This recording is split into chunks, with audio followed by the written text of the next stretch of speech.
Hello and welcome to Footnotes, the Cicerone podcast, a podcast to inspire you about outdoor travel and activities in the UK and across the world. I'm Hannah and I hope you enjoy this episode. In this episode, I'm talking to Dave Whitson, Camino expert and author of our new guidebook to the Via Podiensis. Hi Dave.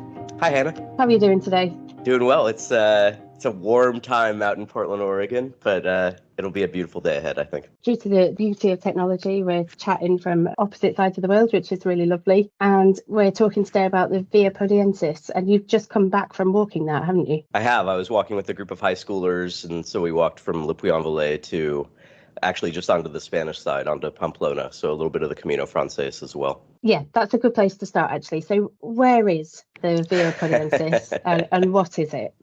Most people, if you talk about the Camino, they think about the Camino Francés in Spain, which picks up in Saint-Jean-Pied-de-Port and crosses the Pyrenees and then goes on to Santiago de Compostela via Burgos, León, and so on. And for pilgrims in the Middle Ages, they, of course, would start from their front door. And then from their front door, they would consolidate on more established routes along the way. And in France, there were four major routes that kind of emerged as pilgrims made their way to Santiago de Compostela. You know, there's one that goes from Paris, and one from Vézelay, and one from Arles. And then there's this route from Le Puy-en-Velay, and it is, of the four, the one that has been the most thoroughly redeveloped in recent decades. So it's the one that has the most extensive infrastructure, the largest number of pilgrims, maybe the best walking, depending on who you ask, just because so much of it goes through rural parts of France. So you have a good amount of footpaths and unpaved walking terrain and beautiful scenery.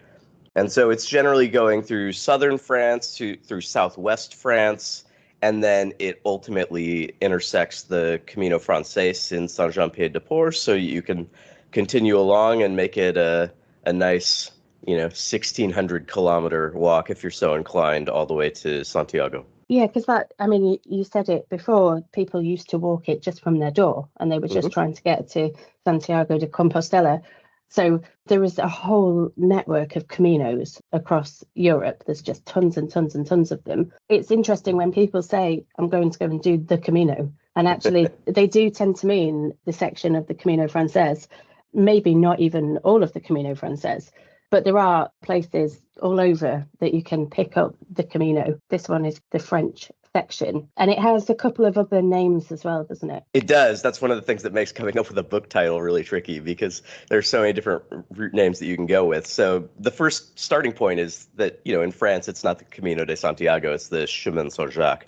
And then from there, the Via Podiensis is one of the names associated with it.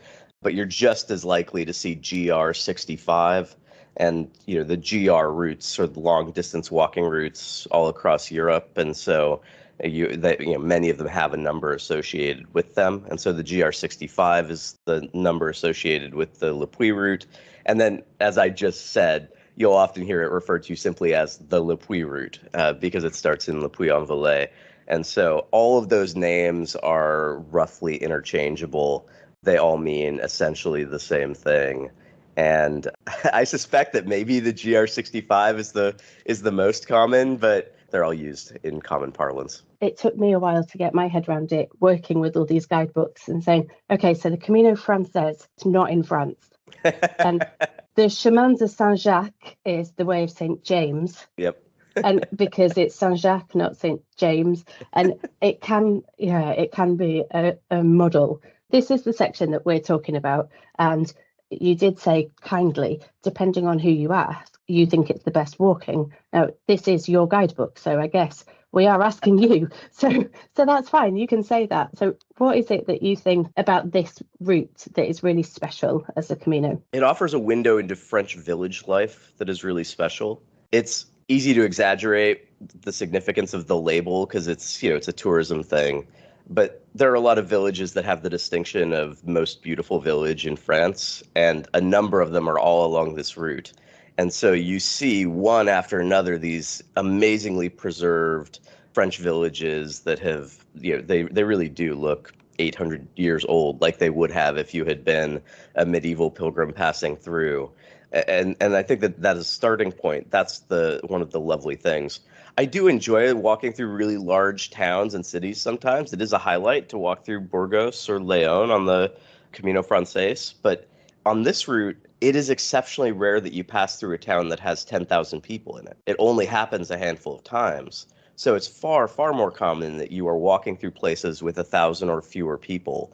And so it's quiet, it's peaceful, it's beautiful countryside, and it is just this nonstop sequence of stunning villages. Along with that, I think one of the biggest distinctions between France and Spain is the kind of accommodation that you experience in France and the kind of hospitality. I have to be careful here. I think for a lot of people walking in Spain, the albergues and the hosts that you have are a huge part of the experience. And I don't want to make it sound like I'm saying anything detrimental about that. But the standards in France are different. And so in France, you're staying in gîtes de table, which are basically just like small walkers' hostels. Generally, they have somewhere around 10 to 20 beds. And if you want, you can also request demi-pension, where the dinner and the breakfast is provided by your host. And it's a tremendous highlight because you have a lot of times hosts who are using locally grown ingredients, local recipes. And so it's a window into the culture through the cuisine and through hosts who are just really around you a lot and invested in your stay and willing to spend time with you in a way that can be harder in Spain just because there are so many pilgrims coming through. And so I think that there's a level of intimacy and care that you can get while walking on the route in France that can be harder to get in Spain. Yeah, I think that's reasonable. I mean, we come up against that a lot in the podcast. We're forever saying to people, if you can only do one holiday this year, why should it be your route? And we expect that authors are going to sing about their route. As you said, it doesn't mean that you're being detrimental about any of the others, but you've got to, you've enjoyed it, you're passionate about it. It's okay for you to say that. And your point about it being so much busier on the Camino Francés is that, I mean, it gets a bit of a reputation for being busy, and depending on your take, it can be part of the experience or it can be a slight downside, depending on your take. But do you appreciate the quieter Camino? Oh my goodness, yes. Yeah. As you said, this is going to be a matter of perspective, because for some people, they might find that walking in France would be too quiet. That they like having a larger group of pilgrims, and particularly a larger group of English-speaking pilgrims around them. And so in France, you're going to have a smaller group of pilgrims, and there's a greater likelihood that they are going to be primarily French-speaking, although in my experience, many of them, have some English to draw upon. So for some, that might not be ideal. For me, it's fantastic. It's quiet, it's relaxed, but there's enough of a pilgrim community so that you always feel like you're seeing some of the same people from day to day. So when we were just walking there over the summer, we would routinely see, especially in the first half of the walk, the same 20 people or so. By the end, it slims down so that maybe you're seeing 10, 15 people a bit more consistently. There are a lot of French walkers who really, really love the first part of this, who do it without any claim to pilgrimage or anything else. It's a stunningly beautiful walk. And so they'll walk from the Puy-en-Velay to Conques. And then after Conques, the numbers drop off. And at that point, you basically only have the people around who are, self-identifying as pilgrims who are walking with the intent of at least eventually going to Santiago de Compostela. So how long does this section take? It depends, of course, entirely on how far people are comfortable walking on a daily basis. But 4 to 5 weeks is a pretty reasonable ballpark. Some will do it in 6 or 7 and really just enjoy the experiences along the way, the hospitality, break up the walk a little bit more. But pretty common for it to be a 4 to 5 week thing. And there's obviously some differences of opinion about how strenuous it is in comparison to the Camino Francés. I find that on the whole, it's a little bit easier, but the first few days can be a little bit harder of an entry point for people. The second day in particular has a big down and a big up. But on the whole, I find that it's pretty comfortable walking. It doesn't have a lot of, super strenuous big ups, big downs. And instead, it's a lot of rolling hills and countryside, especially in the second half of it, where it flattens out considerably. So the hardest parts are earlier on, and then by the end, it's pretty flat until you finally hit the Pyrenees. And is there a common 2-week chunk that people do? The first 2 weeks. As I said, the walk from the Puy-en-Velay to Conques is famous in France. It is stunningly beautiful. You start in the Valais, and then you work your way into the Aubrac plateau, which is a higher elevation, open plateau area, gorgeous cows, just endless views. And then you descend down to the Lot Valley, past villages like Espalion and Estang, and then eventually you end up in Conques, which is a tremendously famous monastic town, just nestled in a small river gorge. And so from that point, a lot of people will go home. But what I think, and you could do that in 9 or 10 days. And so what I always tell people is if you have like just a little over 2 weeks, you start in the Puy and you walk to Cahors, and you go through the Célé River Valley, because you have different ways that you can go from Figeac to Cahors, which are two of the bigger towns. If you can tack on the Célé River Valley, which is one of the most beautiful places I've walked anywhere. It's the cover shot on the book. You're going to have an absolutely brilliant 2 weeks of walking that I would put up there with any 2-week stretch of pilgrimage walking anywhere. Wow. And you've done a lot of walking, so that is quite a claim. There's some really nice 2-week stretches of walking. And I think about the first week of the Camino del Norte. I think about the Alps and the Apennines and, of course, Tuscany and the Via Francigena. There are rivals out there. I can't say with absolute definitiveness that is the case, but I have advised people to go out there, and they have come back after that 2-week jaunt very satisfied. After that 2 weeks, after Conques, how is the infrastructure? Is there enough to keep you going as a pilgrim? Yeah, so it's 9 to 10 days to Conques, and then you'd go a little further to get into the Célé Valley. After that, it's still fine. Yeah, and in some ways, it's one of those things where certainly there's less accommodation. There's also many fewer walkers. Right. So it kind of averages out. So and in a lot of ways, it's much more relaxed at that point. There's the eternal debate about whether you make reservations or don't make reservations. And in France, there's a little bit more of a custom of booking maybe one day ahead, just so that your host knows how many mouths to feed, so that they can have enough ingredients, they can prepare the right amount of food. So there's a little bit more of a custom there of booking a day or so ahead. But generally, the advice I give people is that when you're walking from Le Puy to Conques, if you care about where you stay, then, it makes sense to book in advance. And after Conques, it becomes much more relaxed because the competition drops off considerably and you have still a good enough number of options for it not to be a problem. And there are options not just in the towns that happen to be where the stages end in the guidebook. There's accommodation all along the way. So it's really easy to break the walk up into smaller chunks if that's important, or longer chunks. And if the goal is to not stay in the main towns or villages along the way, there are lots of other options. Yeah, I make this point actually almost every episode of the podcast. I think that our guidebooks are a starting point, and it's a suggested itinerary from you as an expert in that route. And sometimes there will be stages where you just say to someone, there is no accommodation. You have to stay in this town, But if there is accommodation, then that's made clear, and you can really make it your own trip. So if you know that you're a much faster walker or a much slower walker, then you can break it up accordingly. Which is, there's a subsection of guidebook readers who think that the author is trying to impose a specific itinerary on them. It makes me sad. So, I have never followed the exact itinerary in the book when I walk, right? Of course not. Every walk, you're going to have your own particular needs and circumstances. So I do find that it is a helpful organizational device. Like when I am reading and consuming guidebooks, I prefer that it be broken up into stages, even knowing that I'm not going to follow them, just because it gives you bite-sized chunks in the guidebook, makes it a little bit easier to process than just one sprawling list of towns. I worry about people being, especially people who are new and not being entirely confident and self-assured yet, feeling like they are locked in. So I'm glad you bring that up in every episode. It can't be stated enough, right? Like, walk your own walk, stay where you want to stay, walk as far as you want to walk. Yeah. Use the guidebook for whatever you need it for, but yeah, make your own plans. Yeah.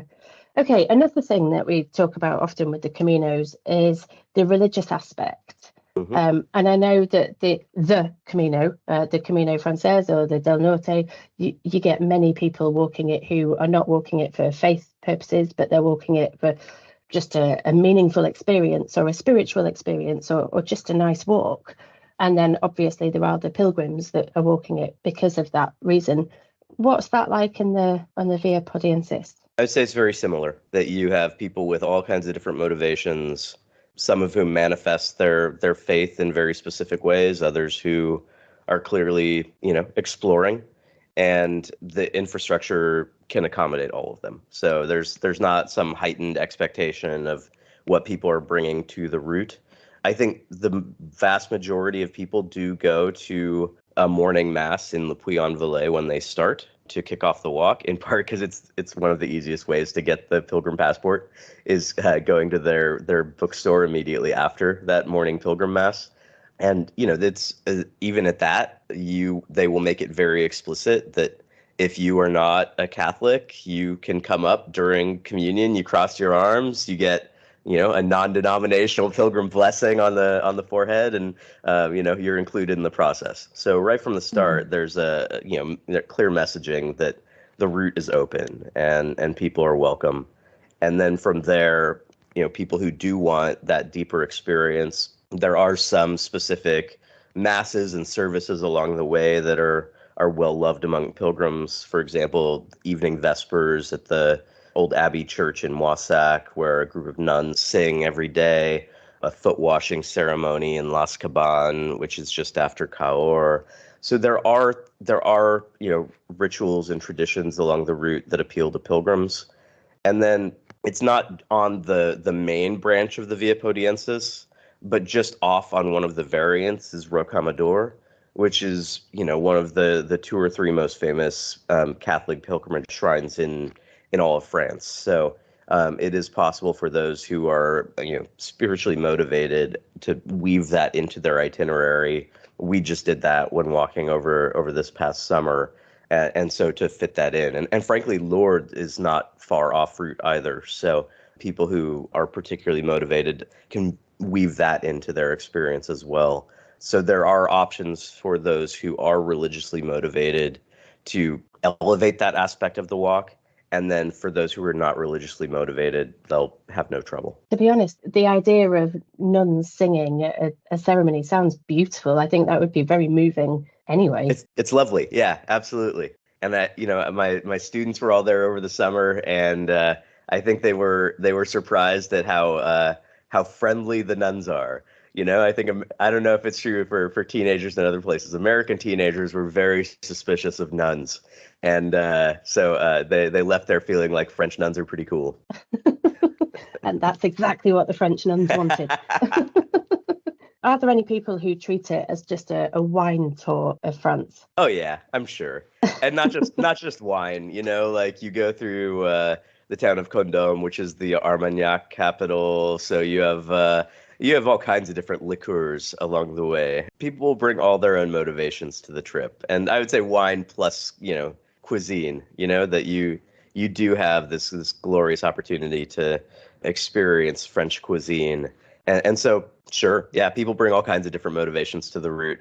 And that's great, And I think sometimes the people, it's the funny this is the funny thing about pilgrimage. And maybe this is true about walks in general, but I think it's certainly true in pilgrimage that the motivation that people think is drawing them to the walk is not always the thing that emerges for them over the course of the walk. So if wine is what gets you in the door, fantastic. I think you'll find more than wine along the way, but there's plenty of wine. Yeah, that's a really nice way to think about it. It's like the carrot on the stick might be wine, but you'd probably take more than that away from it. Yeah, you're right. Just explain a little bit about the passport. What is that and how does that work? Yeah, so the way the passport works is it's basically documentation of your walk. So it shows that you are in fact walking every step of the way, and it shows that by you getting stamps from the accommodation where you stay, or from a cafe along the walk, or from a church, or from a tourism office. So they can all give you stamps, and some people are, happy to just get one stamp a day at their gîte and call it good. Others really get into it and start hunting for stamps along the way. But the main thing is it documents your journey. It becomes a really lovely souvenir, a memento of all of the places you pass through. And then if you are walking to Santiago de Compostela, it does provide proof to the Pilgrim office there that you have completed the walk, that you have completed it from point A to point B. And so then you can get the Compostela, the certificate that is awarded to those who complete the pilgrimage. And, for those walking all the way from France, they do have the optional distance certificate as well, so that you could have it document that you had walked, however many hundreds and hundreds of kilometers from Le Puy-en-Velay for those bragging rights. Yeah, I would 1,000,000%. I would want a better certificate than the people who had done the last 100 kilometers of the Camino Francés. I'd be like, hang on a minute, have you seen my passport? It's like 3 meters long. Yeah. It is a funny thing. I think there are some people who hold the Compostela in high esteem, but there are others where it is the Pilgrim passport that is the document that matters. For that reason, right? That it tells the story. It tells your story in a personal way that the uniform Compostela doesn't. So I do love they're colorful. Every stamp is a little different. And it does tell that story in a way that is unique to you. Yeah, I think they're really cute, the little stamps, and they've got the place names in and stuff, haven't they? So you can see, exactly where you were and exactly who you spoke to and stuff. Yeah, lovely. I'm trying to think if there's anything that I haven't asked about the Via Podiensis. I mean, there is a whole guidebook to it, so there is a little bit more to it than we've said. But I feel like we've covered the main features. Yeah, it's we have somehow not talked about French pastries, so I have neglected that. But but I will say that one of the absolute best parts is so many of these villages still have bakeries, and you're walking through, and 1 or 2 times a day you can re-energize yourself with a couple of pastries, and that's a major highlight as well. So it's just I find that every route has its virtues, and I wouldn't want to just do one single route endlessly. But I didn't want to do a third. I confess I didn't want to do a third guidebook. But when I was talking to Sandy Brown at one point, I said I don't want to do a third guidebook, but I would do a guidebook on the Via Podiensis, because I love walking there so much. And it's the one place I knew that I would be happy going back to again and again to update it. And the thing that it has, I think, that other routes don't, is it's the comfort read of walks. It is the place where you go, and I think you immediately feel like this is a place that was made for walking. The walking is just really good, and the villages are really comfortable and welcoming. And there are a lot of benches along the way, which, is just such a lovely little feature that's easy to miss. So you just get the sense that it's like that. It's like the old sweater that you have, right? It is well worn. It is broken in. It is comfortable. And everything that you might want is just kind of there, spread out along the way. So it doesn't necessarily have the epic high level crossing of the Alps challenge that some routes sometimes do, though it has a couple of more strenuous days. But every day is just a lovely, comfortable walk that you can just enjoy. I think that's a lovely thing to have in a walk. I love that. Dave Whitson, Camino expert. Do this walk because it has benches and pastries. There we go. Why didn't we put that? That should be on the cover. Job done. Marketing finished. anything else to add about that? The only other thing I would say is I think people get worked up about the language barrier in France in a way that they don't necessarily in other places. Like certainly not in Spain. They're way more comfortable with it in Spain. So I don't have any formal training in French. I can I have a good background in Spanish. Some of it, is accessible because of Romance languages. But French is really different. It sounds really different in speech. It's intimidating. It's not an issue, though, when it comes to actually being there. There are a lot of hosts that speak some English. As I said before, a lot of French people, especially younger French people, have exposure to English in school. They can break it out if you're in trouble. And in general, it's really easy to coordinate, reservations in email using translators. That's what I do. I make reservations over email, never have to say a word in French. It all works out just fine. So, it's totally manageable. Don't be psyched out by the French language component. You can do it. It's fine. Yeah, you can get a long way with please, thank you, how to order a coffee and Google Translate, or a beer or a wine, your favorite drink. Yeah, and Google Translate. The pastries are all in glass cases. You just have to point. It works great. Have all my money and give me whatever pastries I can for this cash. Well, Dave, it's been an absolute pleasure talking to you. It always is. Thank you for psyching me up to do the Via Podiensis. I will now get back to work and feel a bit sad. But it's been really nice to talk to you. Yeah, and the guidebook is out now. So yeah, go get a copy on the Cicerone website. Fantastic. Thank you, Hannah. All right. Thanks, Dave. I hope you enjoyed the latest episode of Footnotes, the Cicerone podcast. I'd love to know what you think, or if there's anything you'd like us to cover in future episodes. Please email live@cicerone.co.uk or leave a review on your podcast platform. You can follow or subscribe to the podcast to make sure you don't miss new episodes, or you can sign up to our newsletter for all our latest news, events and guidebooks. Visit cicerone.co.uk for further details.